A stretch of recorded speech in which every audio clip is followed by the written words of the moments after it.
ಕುಂದಾಪುರ ಡಿಪೋಗೆ ಭೇಟಿ ನೀಡಿ ಇಲ್ಲಿನ ಸ್ಥಿತಿಗತಿಗಳ ಕುರಿತು ಪರಿಶೀಲನೆಯನ್ನ ನಡೆಸಿದ್ದೇನೆ.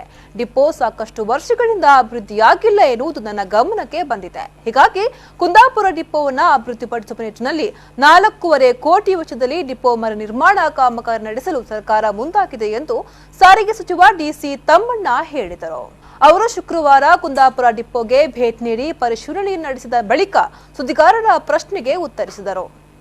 ಹೊಸ ತಾಲೂಕು ಘೋಷಣೆಯಾದ ಕಡೆಗಳಲ್ಲಿ ಸರ್ಕಾರಿ ಕಚೇರಿಗಳಿಗೆ ಸೂಕ್ತವಾದ ಸ್ಥಳ ಸಿಕ್ಕಿಲ್ಲ. ಬಾಡಿಗೆ ಕಟ್ಟಡದಲ್ಲಿ ಕೆಲಸ ಮಾಡಬೇಕಾದ ಸ್ಥಿತಿ ನಿರ್ಮಾಣವಾಗಿದೆ. ಹೀಗಾಗಿ ಹೊಸದಾಗಿ ರಚನೆಗೊಂಡ 30 ತಾಲೂಕುಗಳಲ್ಲಿ ಬಸ್ ನಿಲ್ದಾಣದ ಕಟ್ಟಡದ ಮೇಲ್ಭಾಗದಲ್ಲಿ ವಿವಿಧ ಸರ್ಕಾರಿ ಕಚೇರಿಗಳಿಗೆ ಅವಕಾಶವನ್ನ ಮಾಡಿಕೊಡುವಂತಹ ಯೋಜನೆಯನ್ನ ಜಾರಿಗೆ ತಂದಿದ್ದೇವೆ. ಈ ಯೋಜನೆಯಿಂದ ರೈತರು, ಕಾರ್ಮಿಕರಿಗೆ ತುಂಬಾ ಅನುಕೂಲವಾಗಲಿದೆ. ಬಸ್ನಿಂದ ಇಳಿದು ನೇರವಾಗಿ ವಿವಿಧ ಇಲಾಖೆಗಳ ಕಚೇರಿಗಳಿಗೆ ತೆರಳಿ ಕೆಲಸವನ್ನ ಮಾಡಿಸಿಕೊಳ್ಳಬಹುದು.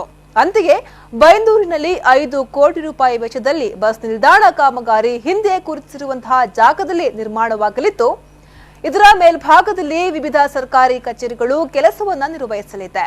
1 ವರ್ಷದಲ್ಲಿ ಕಟ್ಟಡ ಕಾಮಗಾರಿ ಪೂರ್ಣಗೊಂಡು ಸಾರ್ವಜನಿಕರ ಸೇವೆಗೆ ಲಭ್ಯವಾಗಲಿದೆ ಎಂದವರು ತಿಳಿಸಿದರು.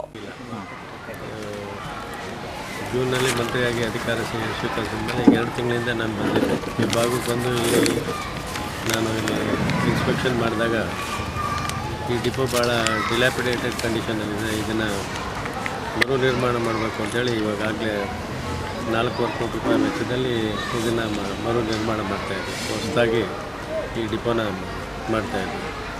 ಇದ್ರ ಜೊತೆಗೆ ಬೈಂದೂರಿನಲ್ಲಿ 5 ಕೋಟಿ ರೂಪಾಯಿ ವೆಚ್ಚದಲ್ಲಿ ಬಸ್ ಸ್ಟ್ಯಾಂಡ್ ಹಿಂದೆ ಏನು ಅಂತಂದರೆ ಬಸ್ ಸ್ಟ್ಯಾಂಡ್ ಅಂದರೆ ಸುಮ್ಮನೆ ಒಂದು ಶೆಲ್ಟ್ರ್ ಹಾಕಿ ಬಸ್ ಬಂದು ನಿಂತ್ಕೊಂಡು ಬಸ್ ಹತ್ತಿ ಹೋಗುವಾಗ ಇಳಿಯುವಾಗ ಅವ್ರಿಗೆ ಅಷ್ಟು ಮಾತ್ರ ಅನುಕೂಲ ಮಾಡ್ತಾಯಿದ್ರು.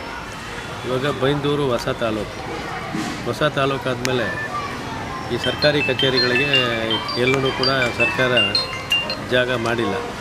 ಇವಾಗ ಸರ್ಕಾರ ಎಲ್ಲ ಕಚೇರಿಗಳಿಗೂ ಜಾಗ ಮಾಡಿ ಅದೇ ಸ್ವಂತ ಕಟ್ಟಡ ಮಾಡಬೇಕು ಅಂದರೆ ಜಮೀನು ಅಕ್ವೈರ್ ಮಾಡ್ಕೊಂಡು ಜಮೀನು ಸಿಗಬೇಕು, ಸರ್ಕಾರಿ ಜಾಗ. ಕೆಎಸ್ಆರ್ಟಿಸಿ ವಿಭಾಗೀಯ ನಿಯಂತ್ರಣಾಧಿಕಾರಿ ದೀಪಕ್ ಕುಮಾರ್, ಉಡುಪಿಯ ಪ್ರಾದೇಶಿಕ ಸಾರಿಗೆ ಆಯುಕ್ತ ರಮೇಶ್ ವರ್ಣೇಕರ್, ಡಿಟಿಒ ಜೈಶಾಂತ್, ಮುಖ್ಯ ಇಂಜಿನಿಯರ್ ಜಗದೀಶ್ ಚಂದ್ರ, ಕಾರ್ಯನಿರ್ವಾಹಕ ಇಂಜಿನಿಯರ್ ಪಾಲನೇತ್ರ, ವ್ಯವಸ್ಥಾಪಕ ರಾಜೇಶ್, ಜೆಡಿಎಸ್ ಮುಖಂಡ ರಮೇಶ್ ಟಿಟಿ ರಸ್ತೆ, ಮನ್ಸೂರ್ ಮರುವಂತೆ, ಹುಸೇನ್ ಹೈಕಾಡಿ, ಯುವ ಕಾಂಗ್ರೆಸ್ನ ಸತೀಶ್ ದೇವಾಡಿಗ ಇನ್ನಿತರರು ಈ ಸಂದರ್ಭದಲ್ಲಿ ಹಾಜರಿದ್ದರು.